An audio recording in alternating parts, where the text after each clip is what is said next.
Yeah, I investigated this for 2 years. I did 2 podcasts, Broken, Jeffrey Epstein, Power of the Maxwells. I did a piece about the women who enabled Jeffrey Epstein because I think we have to remember that this was one of the largest sex trafficking operations in America. It required a lot of women. It was a Hmm. pyramid scheme in a high school it started with in Palm Beach.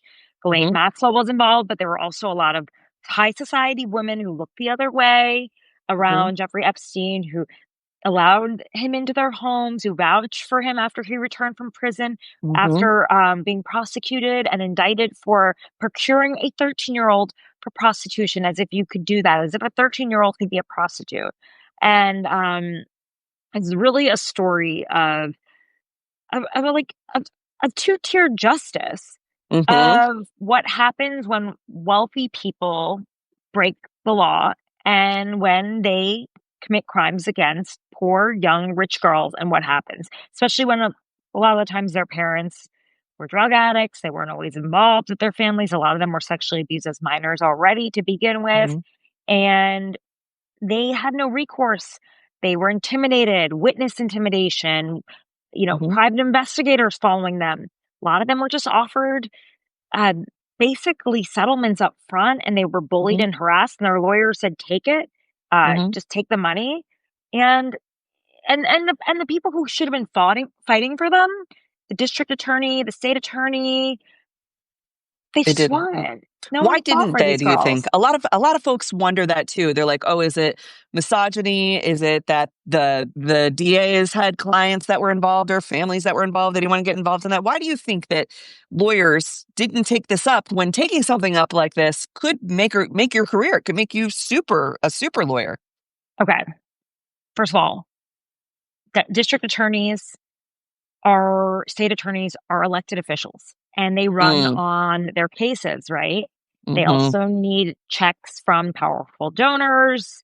And Jeffrey Epstein was one of the wealthiest people. He could buy everyone in town. He could buy the police department. Although I will say the Palm Beach police, Michael Ryder, was a hero and really fought hard for these women. Hmm. But there, a lot of people could be bought, right? And he Hmm. realized that.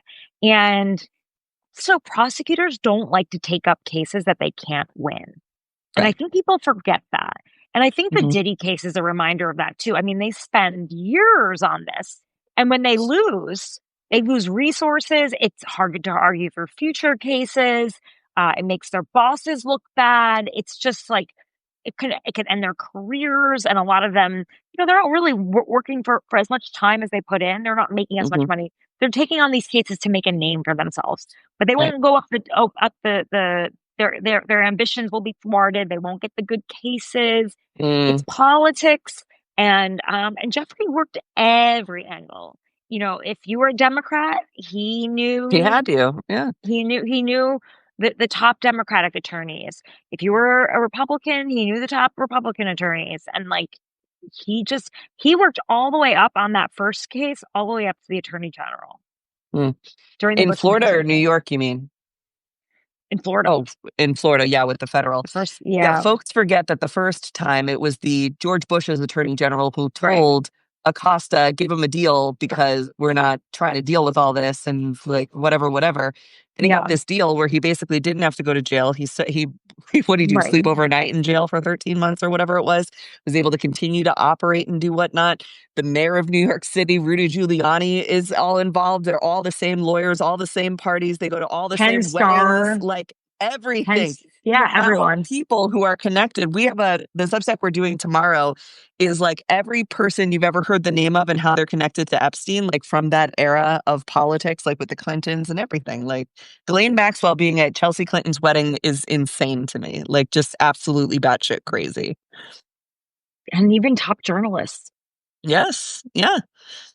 I know. We'll have to ask Katie Kirk what she thought about covering this at that time and like all this. I mean, who was going to cover it? Matt Lauer? Like, what was he doing? There was a lot of corruption happening in the world at this time, like between all of the different Hmm. press and not wanting to be the one who got caught out. You The have to thing remember that when Prince Andrew came to town, who oh, hosted him at his house and invited top journalists. ooh, I've seen. Jeffrey Epstein. Oh, Mhm. See, this is the thing that so when I worked in restaurants and as chef and whatnot, you get used to like existing around society, what I would call like New York society or Florida, some Vegas, a little bit of New Mexico. And they're all kind of the same way. They all act the same way. They all run in the same circles. They all have non-disclosures that happen for every person on staff, anyone who's in the restaurant, the bartenders, the bussers. Nobody's going to talk about what goes on here today. And that goes for not just the Epstein wacko stuff that went on, not that I worked on any of that, but any socialite party, but also things like Saturday Night Live after party. You can't talk about anything you see in there because people with certain personalities want to keep all of that protected. Who knew about this and could be doing something now? Is there anyone out there? Okay, so I don't think I don't think it always happened in the open, but I think if you were going all the way to his island, Yeah. I mean, that's what, and also if you were his friend for 15 years, You knew. Yeah. yeah. And you were, a lot of the guys liked hanging out with Jeffrey Epstein because he was a guy who hung out with beautiful young women. And he Now, some of paid. the, He yeah, paid that check. So that's the thing. You get good people who go to the party because it's an open bar. I don't really know much about this guy. They're mixing and mingling with bad people. And now it's like, oh, none of you can talk because you're all on record now.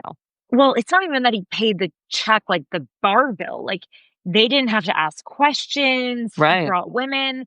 Yep. Now they probably should have asked questions. I think a lot of them assumed that the girls were of age, but a lot of them Complicit. Yeah. noticed that they weren't.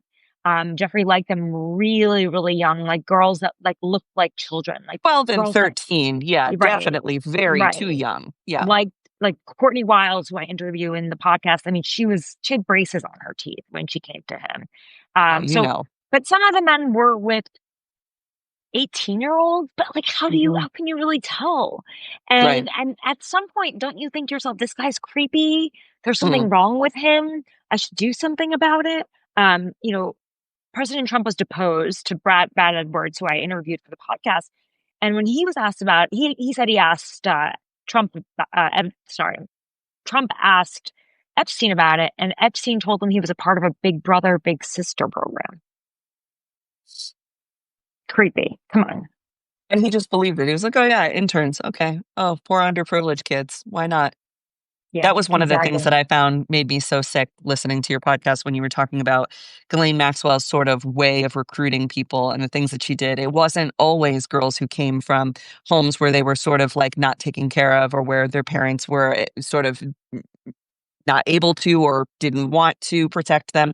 But he was mixing those girls with girls from like the Interlochen School of Music who were extremely accomplished, but who had been trained their entire life to do what the rich old guy says, because you need a patron if you want to continue cello lessons, if you want to continue to go to these schools, you want to get in Juilliard, you have to know how to behave around these people.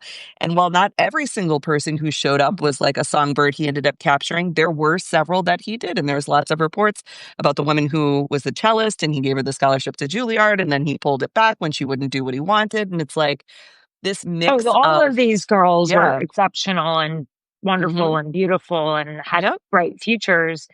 But they preyed on them. There was something they needed that their parents couldn't give them. So in the case of the Palm Beach girls, they were preyed on because their parents couldn't offer them the most basic needs.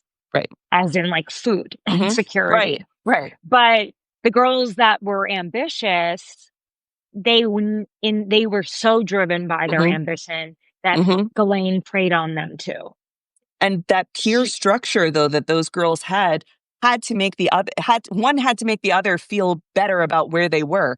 Because if you were somebody who would be suspicious, a lot of folks are like, well, did the girls ever try to break ranks? And it's like, yeah, they did. But these were also their friends that they were mixing with. There was a sort of like normalcy to this horrible thing that was going on and mundaneness to what was going on that allowed them to get away with it for so long. I think when folks think about trauma and the awful things that happen to young women, they think it's like a movie, right? Like a Lifetime movie with spooky music. And a lot of it, the way that even Virginia talked was like, oh yeah, it was horrible. And this is what happened. And there was like a process to it. And that to me is the part that shakes me the most, because when people can speak from that place of severe abuse and not realize or not connect it to how fucking bad it was because they had sort of like been taught or desensitized to like have to tolerate it as a way to survive. I think that's like one of the saddest parts of this whole thing. And you're nailing it on the head. But here's the other thing. People like Ghislaine Maxwell, who, by the way, is apparently asking for clemency or, I don't I know think about she's going to get it. I I think don't know she's if going to it, get it based I on the don't know Diddy trial and exactly. everything. Yeah. Yeah. I don't know if there's any truth to it. I haven't confirmed that. But the idea that it's even in conversation, that people are Mm-hmm. talking about it, you have to remember Ghislaine Maxwell, she drove around looking in malls. She found Virginia, who was working at Mar-a-Lago. Mm-hmm. She looked for children with a smell on them, Mm. a smell of desperation, a smell of, this child's been abused before. They're going to think it's normal to be treated like that. A normal child does not have a conversation with a woman who walks up to them off the street and Right. starts talking to them. Even though she was extremely posh and sophisticated and charming, and she Mm-hmm. used that to lure children, which is Mm-hmm. exactly why she should be in prison right now Mm-hmm. and should not be getting any clemency. And I get really annoyed when I see these people say, with their free Ghislaine shirts and all of that. He could No, not run a sex trafficking operation without the help of other women, by the way. that's That's right. why I think please read this piece if you have the time, The Women Who Enabled Jeffrey Epstein, because it's so important to understand that and that he would not exist without women validating him and enabling him. Mm-hmm. But she knew there was a type of person who had been abused before. Mm-hmm. She knew that, Virginia had been abused as a child. Mm-hmm. She knew there was a type of child that was willing to be around other adults in very uncomfortable situations. Mm-hmm. And she chose those. She looked for those kids. And I think that's the perversion and the disgusting part about this that I think gets lost in it all. But there's something inside of the American spirit that feels the deep unjust in this Mm-hmm. story. And that's why I don't think it's going to go away.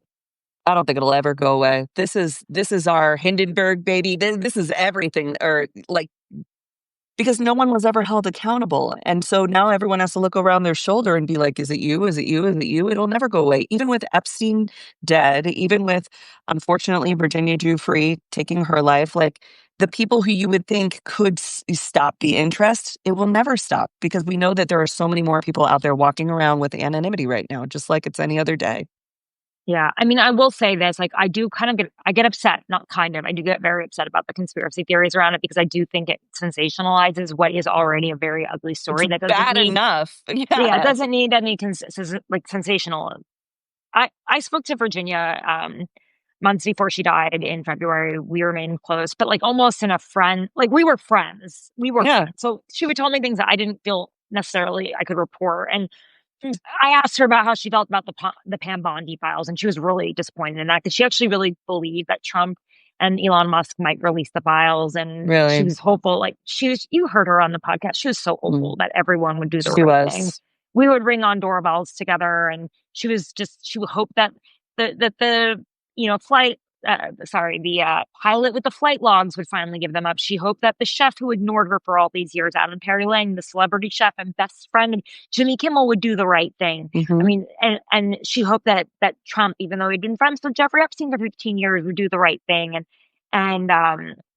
But I spoke to her and she was so upset about it. She thought it was a circus. She knew that all of that Pam Bondi handed out, they were just her files redacted. Mm-hmm. And, she confided in me in that time. She was really suffering. Her Sure. husband, he preyed on her too. It's not Mm. surprising with people who live through abuse to go from one abuse situation to on to the next one.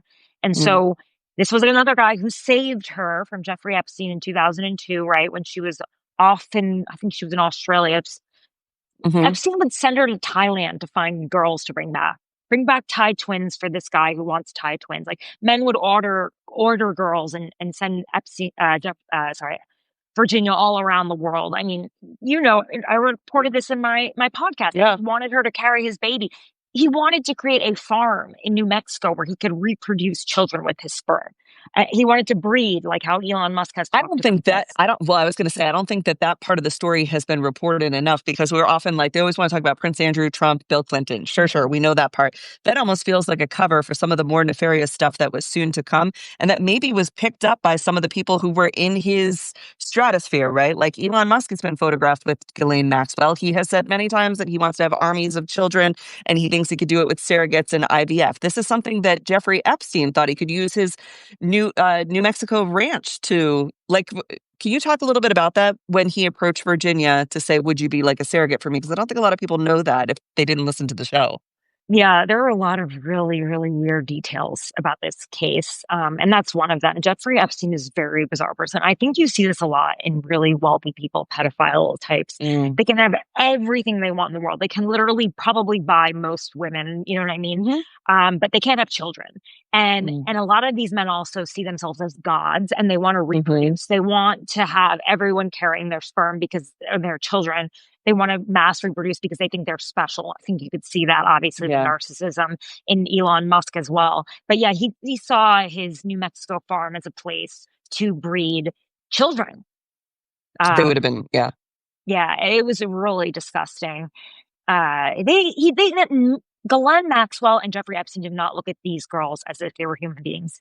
I They were remember products. one of the girls told me that she heard Maxwell say, "They're just tissues. You can throw them away." That's how she described the girls. Yeah, yeah. This woman Do you was think she was scum. envious of these girls? Like, why would she stay with him for all this time? Why would she recruit for him for all Oh, this time? She was like kind of in love with him. She must have had some sort of like deep connection to him.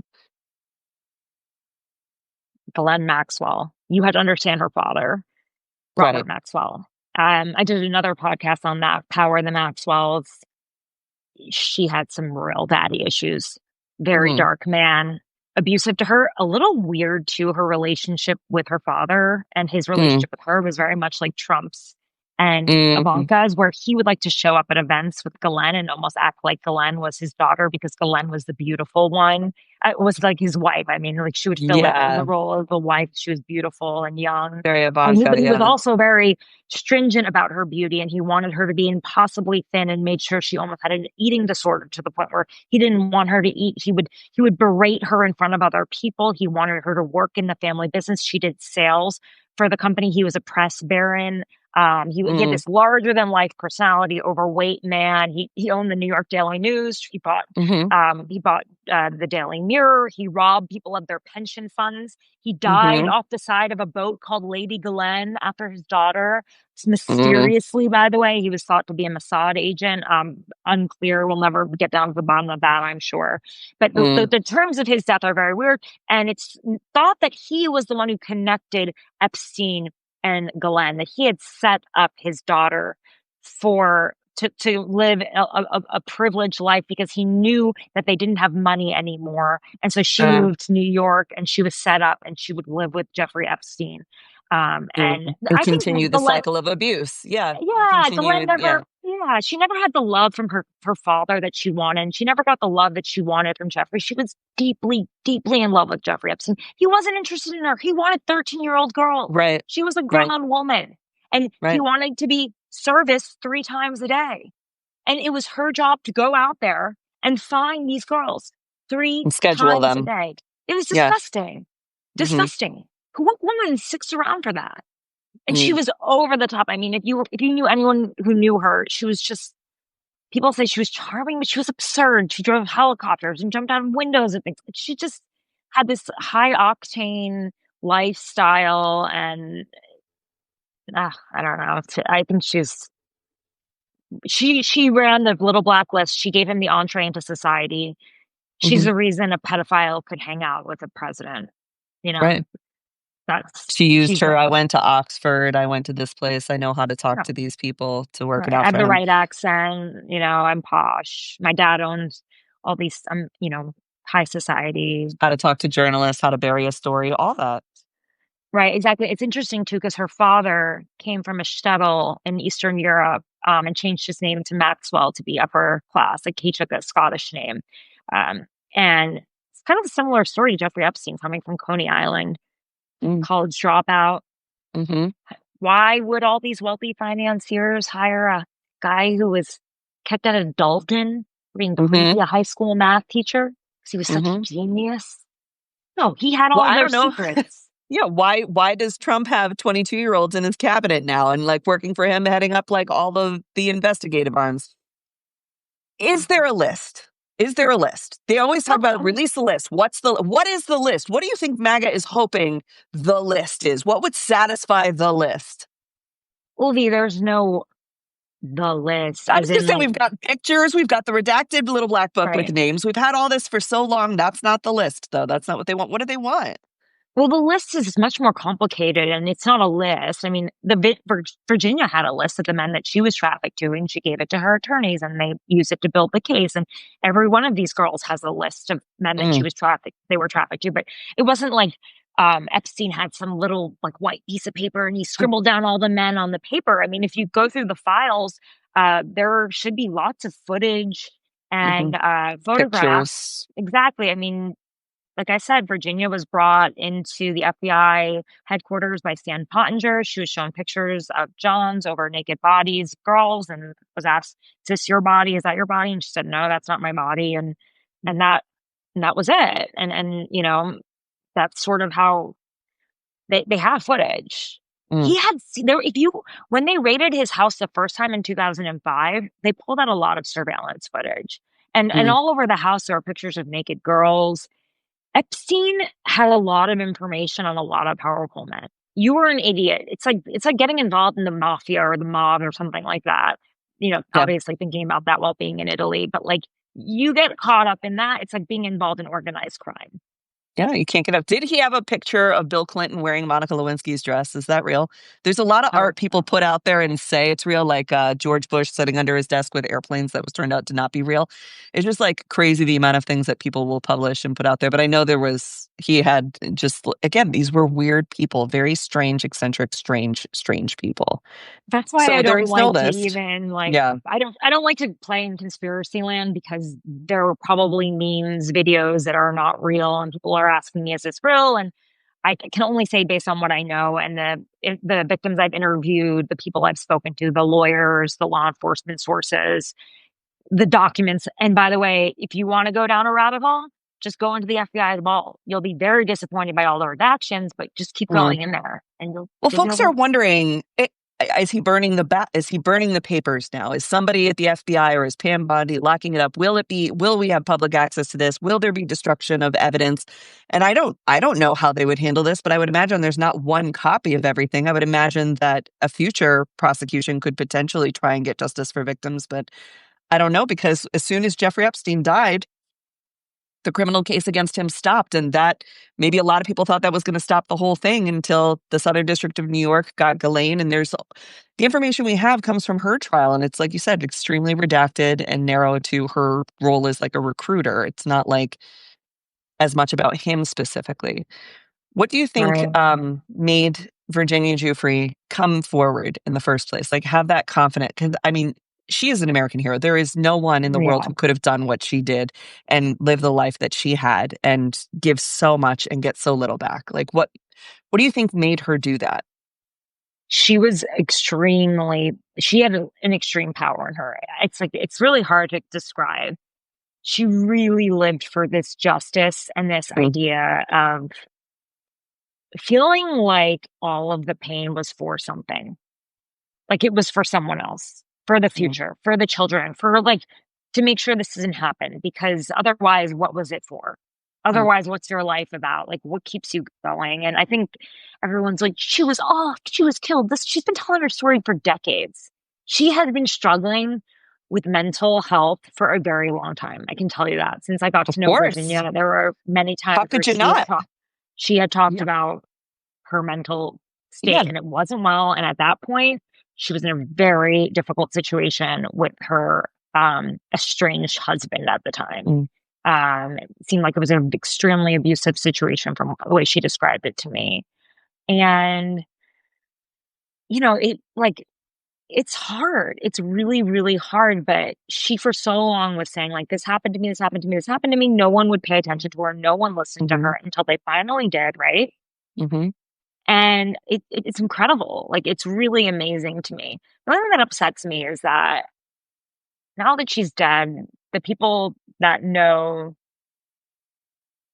that were on her list, Mm, like, they're trying to clear themselves, and especially now knowing that Trump's never going to prosecute I know. any of the Johns. It's really upsetting. But they But were she's at the beginning of this, you said that they were maybe gonna prosecute the Yeah, that's Johns, what I was told. I was told they and were building they're not cases. now. Yeah, Yeah, that's what I was told. We're building cases where we're going to be up against the best defense attorneys in the world, and we need to make sure we've got strong cases, and we don't want to give away our evidence. And it kind of makes sense. Like, if you dump all of the evidence, like, it's hard to build a case. You're right, giving get a away your jury. cards. Sure. You're Right, showing your right. cards before you get to the poker game. Mhm. But it's now, I don't know. I mean, how can the Trump administration have any credibility on anything Well, do after you think this? this will break them? Do you think that this is the loyalty test for MAGA, and that folks are gonna be like, "No, you promised us the files." Part of why a lot of people voted for him was this idea of, like, transparency, draining the swamp, exposing the elite, and now he's like, "Nope. In fact, no prosecutions of any John," which there was potentially 1,000 at least, right? There was, like, Mm. 1,000 girls that came through Epstein's sphere at some point. That's, like, one of the numbers out there, so you figure at least 1,000 Johns, or 5, I don't know how that works out, sicko math, but several hundred even. So none of them, and we're not gonna release the files, and that stunt that we pulled by having all those MAGA influencers come to the White House with their white binders and everything, all that's out the window. Like, will this break MAGA, or is he gonna release Ghislaine and say, "See, I told you there was nothing here, and in fact, we're releasing Ghislaine because there's no crime, so what is she in jail for?" Because that's kind of what they're holding on to on TikTok right now, at least, is like, if there's no crime, then how is she in jail? If there's no crime, then why did the royal family pay Virginia all that money either? Yeah. If there's no Why did he crime, lose why his is there status? Yeah. if there's no crime, why is the Crime Victims' Rights Act paying all these survivors? If there's no crime, why are there so many suicides? If there's no Right. crime, why was he arrested in the first place? I Yeah. mean, Do you think it'll break there's MAGA, no though? crime. Who's Beauty and the Beast? Who's the just Stanley from that bank Mhm. asking about Snow White? Who are they? Who's Who are that? these Yeah. people? Who are the like? No crime. I just don't think I think it'll break a lot of people, maybe not hard MAGA, but maybe the Yeah. moderates and the people in the middle that can't keep a fever when Well, the the thing they had leaders of was the this. party, at least the influencers, seem to be sort of coalescing around the idea that um, they they need This it, is not they, acceptable. or that they have to at least decide where they stand. Are you going to stand with Trump and the administration? Or are you going to Mm, stand on the outside? And it sounds like they're all kind of leaning towards Trump. Could I could see them actually executing at least one person. mm, Maybe that's a way to make it go away. mm. But I don't know. I don't know how you back We don't out of know. this one. This one's Yeah. like, this is pretty tough. But yeah, Yeah. And it's a it doesn't go away. I think this is something that never goes away. The Jean Benet murder case has never gone away, right? This is never going away. This is like part of the public lexicon that has been for years that people want to see some answer to that still has tons of juice to it. Like, it's never going to go away, nor should it really. But I do wonder, could this ever happen again? With so many people going unprosecuted, the guys who are paying Epstein have to be paying someone else. You don't just stop being a creep because mm, dealer number one got locked up. And what's going on with those folks? Like, could this be happening right now? Could this happen again? And how do we protect people from I it? think there's prostitution and I do think there's Sure. pedophilia. I just don't think that like everyone it was Organized. organized, sophisticated in this way. And I do think that the way it was organized was in a way to collect compromise on really powerful people. I think Jeffrey Epstein liked having very powerful, rich friends, and he liked to have compromising information about them, and he Mm. liked to manage their money and their He influence. did get all their money. He didn't have his own. It was Yeah, and I do think Flitzner that and all that. Yeah. I do think the Democrats are wary too. They push too Yeah. hard. Well, because it's going to be both sides, right? Either you were on the side, maybe you weren't the one abusing the girls, but maybe you knew and didn't prosecute, or maybe you were at the same Hmm. party and now you're going to get dragged into it. I don't care. I hope it's everybody. I hope You're people like, are I always. may have been I may have been in the back of that. I'm like, look, if I was clocked in, I didn't know shit about this, right? But that's the Yeah. thing. Like we talked about that chef who definitely knew what was going on, went on to work for Yeah. Batali afterwards. Now he's got his own restaurant in Los Angeles. And it's like, there are people that somehow skated through here. And maybe if we don't get the justice for the Johns, we get the justice for the people who could have done something, especially after the fact, or at least could have not slammed the door in Virginia Giuffre's face. There are so many people from your show Yeah. that I have such rage for because she was so earnest in her belief that they were going to help and that this curse could be over. And that just broke my heart so much about her. Yeah. She really, really believed. Thank you for appreciating that. And also for listening. I do Yeah. wonder, as someone who's been in that industry, Mhm. if you were in Adam Perry Lang's position and you saw that kind of depravity in a client's house, like, what would you do? Let me tell you two things that happened to me as a chef, private chef. One, I had a like director, like owner of the whole situation who told me, if you never write a book, you'll always work.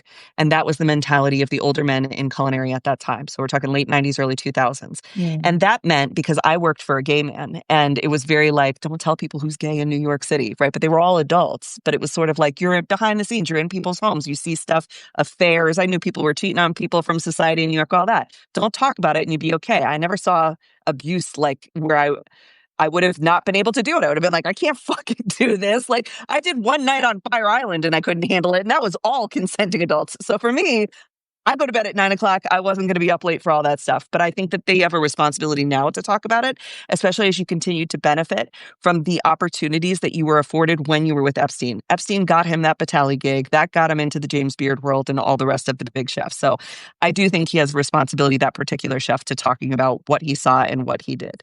You also have the opportunity to stop things. You absolutely do. Even if you think you're just hired help, you have the opportunity to stop things. You have the opportunity to get people out of spaces if you need to. You have the opportunity to say to somebody, like, I don't think this is actually cool. You have the opportunity to quit that job. But if your ambition exceeds your conscience, then you're going to do exactly what that chef did, right? Because his ambition exceeded his conscience. And I think we saw that not just in male chefs, especially late 90s, early 2000s. We saw it in female chefs.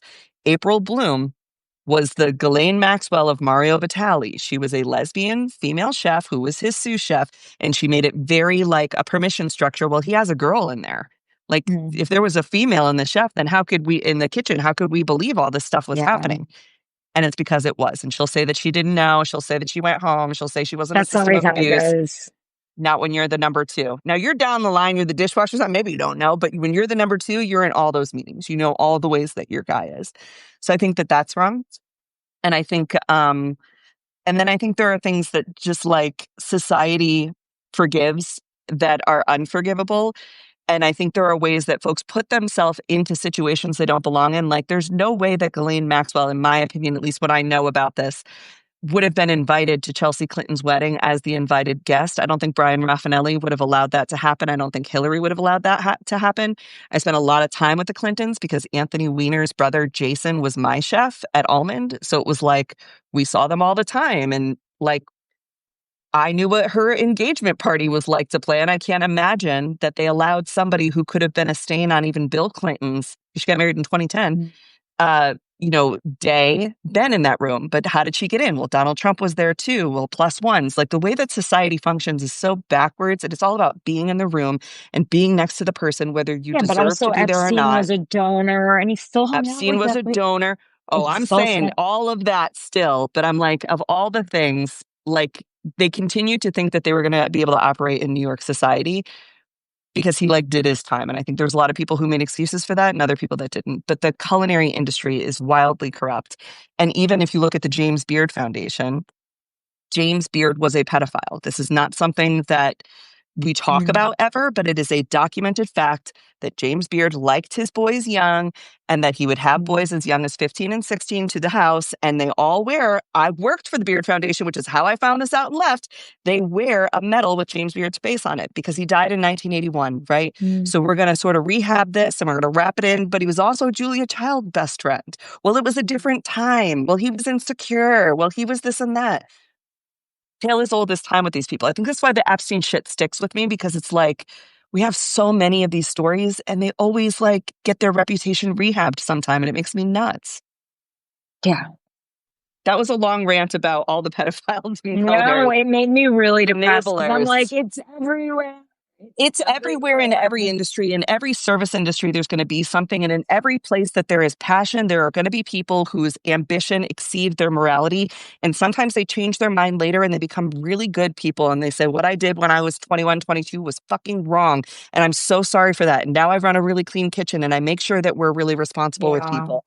And there are people who don't care. Mario Batali calls people when they get canceled and is like, welcome to Canceled Island. He's still making money. He's still doing stuff. He's still hanging out. He's just not public facing about it. And that's the part that fucking sucks. And I think that's why this never goes away.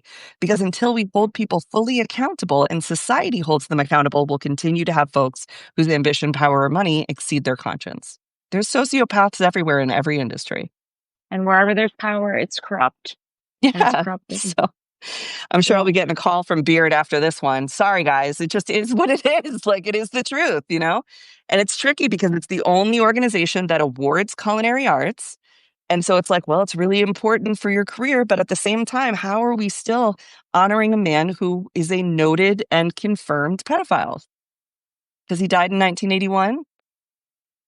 And the foundation was founded after that. Like, will there be an Epstein Foundation someday? For like women who want to be flight attendants? I don't know. How absurd can we make it? Jesus Christ. Yeah. That's what I'm saying. It's all absurd. But what questions do you still have after covering all of this and being in the world and like knocking on doors and stuff about the Epstein world? I guess I want to know who slept a little better on July 6th, right? When Pam Bondi dropped this. I want to know who's starting to think. I know a few men. But who got the call, who was told, don't worry, you're all clear. And do they really think that they're clear? Because I do think there's a part of them that wouldn't do it in the first place, so they didn't know deep down that they played by a different set of rules. That's the thing. It's the different set of rules, right? The promises. Yeah, I guess I do really wonder if if it was partially because he was giving the CIA tips, if the Mossad connection was real. I know that, he had a meeting in his schedule with the CIA. It was found in Epstein's schedule. Their deputy CIA director, Bill Burns, had meetings with Epstein in his calendar. It was FOIA'd by the Wall Street Journal. That was seen.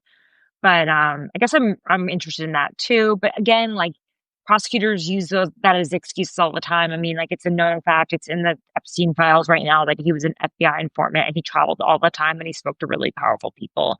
What kind of information was he passing around? Yeah. Yeah. There's a lot of things. I mean, of course, and I want to know, like, was he trafficked young girls? Or the stories that are out there, are they true?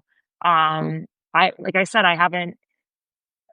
A case was filed and then redacted. And that doesn't mean it wasn't true. Anything could happen in the meantime. And the intimidation is real. What don't we know? There's so many more things I don't know than know in so many ways. So I wonder if anyone else will come forward, or if at this point, given the way that the Diddy case went, given the way that the DOJ is behaving, people are just like, forget it. YOLO. Yeah. Do you think a future administration could reopen it? Like, I don't think if someone else, they don't want to. Because politics is just so corrupt. It is just so implicitly corrupted. And that's why I'm like, I don't think the Democrats are going to bring this to Congress. You don't think Ro Khanna's going to call for that vote? No? No. I'm so sick of them playing in our face, Tara. It's so stressful. Like, you really think they're going to do that? No. I think that he would call for the vote, maybe because he wants the people on record saying no. But I don't know. It's all about like getting. But then they go into a room and they're like, thing. No, we're not gonna. Then they're like, yeah, we're not doing anything. slow roll.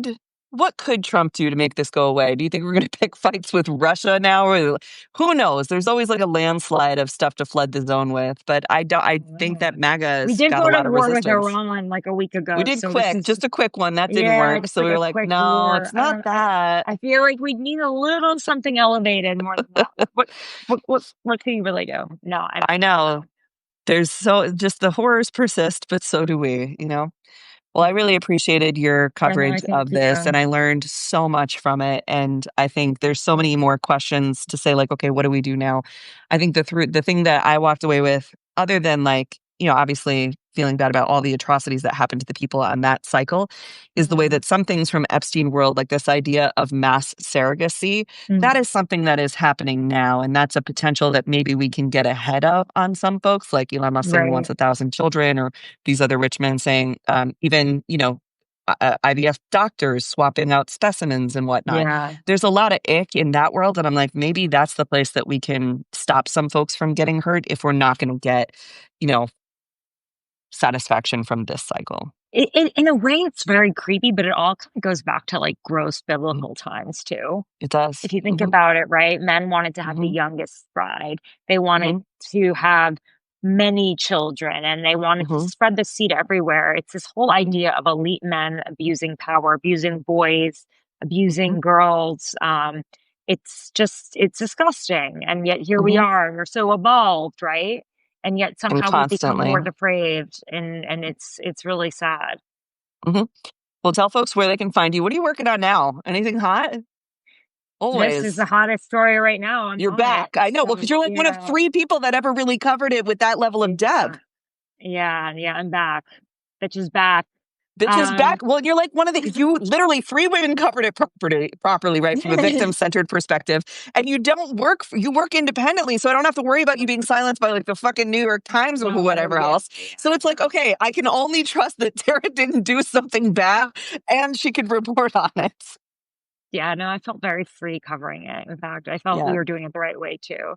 I loved that, like, the executive producer was Julie K. Brown, who reopened the case, by the way, the Miami Herald journalist. And I interview her in the podcast. And like, I love that we opened it by being like, I'm doing a podcast about Jeffrey Epstein, but I don't really care about him. Right. And like the imagery, we literally put an X on his face. And like, yes, he is in it. Everything is about him, and we're trying to solve the story of the victims. But the point is that you will not have any shred of a doubt when you hear their stories and think these girls are a bunch of liars, or they're discredited like they've been for so many years. The point is that you will hear them. You will know the pain they will feel. You will know how it felt in their hearts to hear what Pam Bondi said, the drop in their stomach. You know, it'll be bigger than a conspiracy theory. It'll be real. And so that's what we tried to do. And the Ghislaine Maxwell one is just this, like, some forensic psychology, babe. Like, it's some weird. I have to get to that one next, because if she's coming back to the outside, we got to prepare ourselves. That is some weird shit. Yeah. It can describe a woman that would put up with that. People need to get hobbies that aren't hurting other people. I found out recently that Donald Trump took flute lessons, and I'm like, man, if only his father would have encouraged him to be a flautist, like, where would we be? You know, if he was celebrated for his art. Another guy wanted to go to art school one time, didn't get to go. Turned out to be not such a nice fella. So let your boys go to art school. That'll be my final take. Tara, will you come back and chat with us as more things happen? All the time. Yeah, of course. Perfect. Huge fan. You are. Make sure you guys, all 1,600 of you in here, are following Tara, because she writes. And if you're like, I'm not a reader, Substack has a new feature where you could just push the play button at the top and it'll read her article to you. So you don't even have to read if you don't want to. But follow Tara. I'll give you 1 minute to follow her now. What's your favorite thing you're going to do in Italy? I'm going to eat tonight, and like every meal is amazing, and you know that it's the best. Something about the bread and the cheese was like, oh, the cheese is so good. It's a whole other world. No, I spent a lot of time on this story, so I'm just like, I decided to extend it by a day or two. So I was like, and then it's like, but there's more. Because you had to do these lives, you do deserve to stay more days. Stay as long as you need to. Maybe it's safer for you over there as we continue to report on this. I mean, let's be real. Between us, I was actually thinking that. I'm like, maybe I should keep myself out here for just a moment. Days, see how it goes. Yeah. And I'll be here. I do notice I'm getting a lot of bots and stuff, a lot of attacks. I am too. Yeah. I could see. You got to use your keywords to just kick them out because, anything that says Epstein that I've been posting has also been hit with a bunch of stupid shit and whatnot. So, well, we keep telling the story. Thank you so much. I appreciate you, Tara. See you later. I appreciate that you're covering it as well. So, Okay. Bye. Bye.